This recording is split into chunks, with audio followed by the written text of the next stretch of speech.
Welcome to Life Matters. I'm your host, Stephanie Henderson, and today's video podcast is going to be geared around helping those that not necessarily have a chronic issue with depression where it's a long continuative time that you're enduring it, but perhaps you have your high and low moments where you can go maybe days or weeks or months, and then you have a moment, or those that suffer from what they call SAD, which is a seasonal affective disorder. And those that suffer from that, it can literally be a season that you suffer with your depression. It could be, for those of you that live in states or countries that experience some pretty harsh winters, that may be a time that you experience a depression. It could be a particular month, it could be a particular day,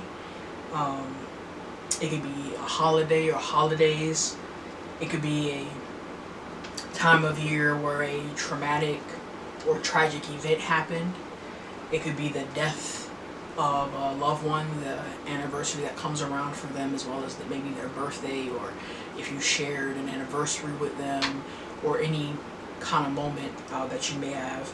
And then it could even be anniversary of someone you not lost in the physical sense, but maybe you severed some relationships and maybe it's their birthday. It could be in your life, a particular thing in your life. For example, like for me, I can honestly say right now, a lot of things in my life right now are good, they're on up and up, I'm happy. But I have one area that I'm working with my therapist, and I'm, continuously working at. It's a struggle, which would be my place of employment. I won't go into too many details since this is on the internet, but that's kind of what I want to gear this podcast and this video around. So the first advice I would have is to do what once worked. And what I mean by that is, when you began your healing process for whatever it was, whatever tools that you used that were successful, try applying them to this season of your depression, or whatever it is that you are going through.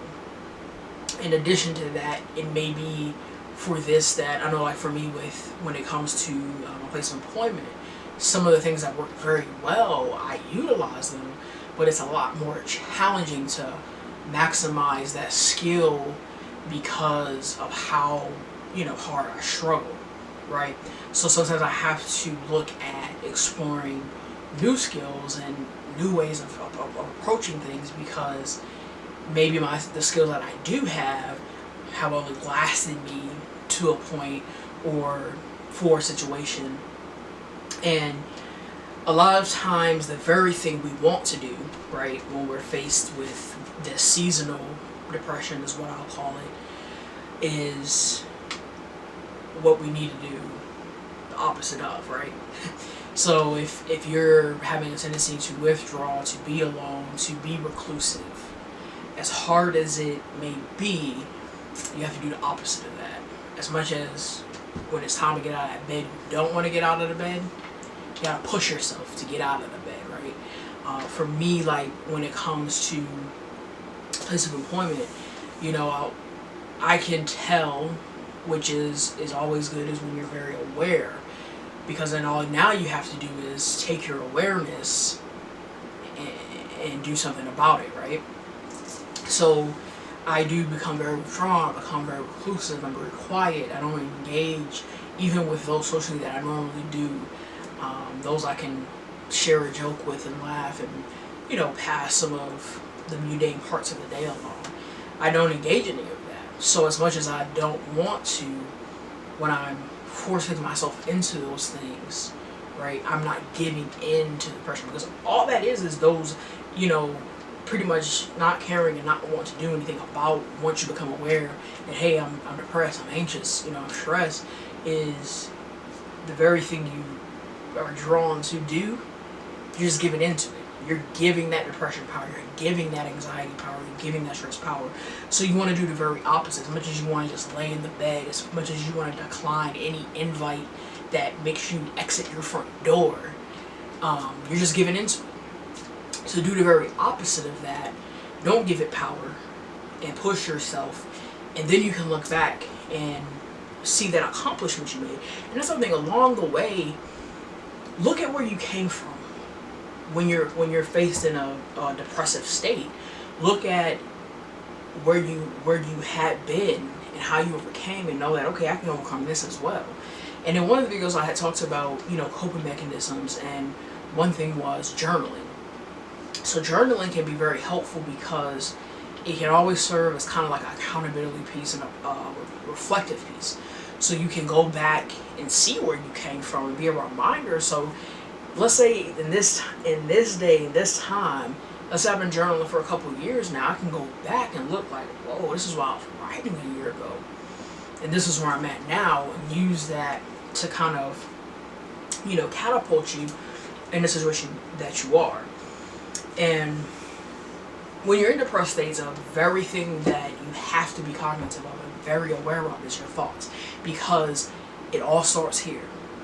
Once you start having negative thoughts that are not positive, right, it begins to control your emotions, and it gives off anxious emotions, it gives off, upset emotions, it gives off anger emotions and irritability, and it doesn't give off joyful and happy, right?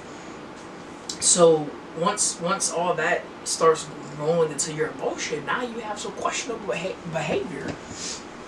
So we have to control our thoughts, counteract those thoughts with something positive.